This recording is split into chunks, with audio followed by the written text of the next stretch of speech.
Hello everyone and welcome. I hope you're having a great day so far. In this video I'm going to share with you one of my lip balm recipes.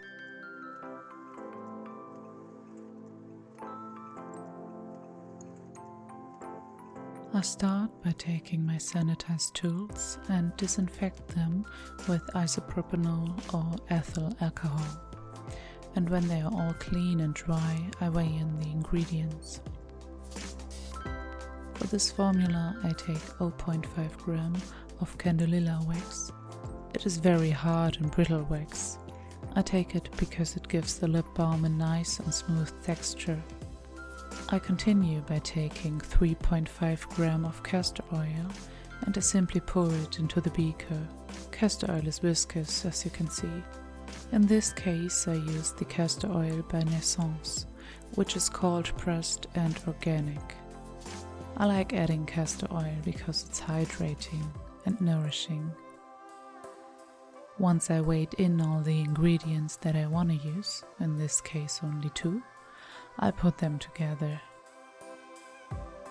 I put them in the beaker because it's made of borosilicate glass and it's heat resistant. This is important because now I have to melt the candelilla wax at any temperatures up to 79 degrees Celsius to reach the melting point of the wax. Now I go to the kitchen and make a water bath to melt the wax, and here you can see the result of the melting process.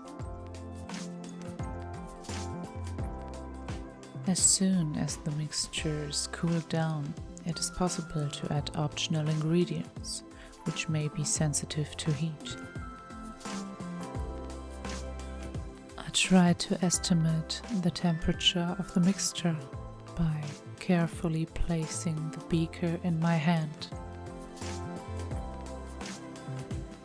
However, I like scented lip balms very much. That's why I decided to blend in 1 drop of rose oil. This is a pure essential oil and it is extracted from Rosa centifolia. I like it so much because it has a very lovely scent. Real rose oil, which is obtained by steam distillation, is very expensive. So you really want to be careful when handling such an expensive ingredient.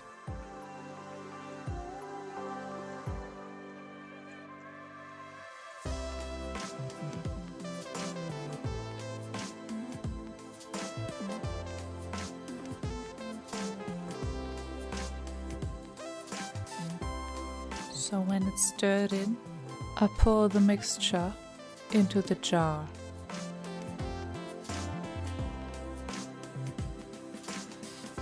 Here you see that I only made a small amount of lip balm. That's because I want to avoid oxidation or contamination. I prefer creating small amounts regularly to make sure my skincare is always fresh.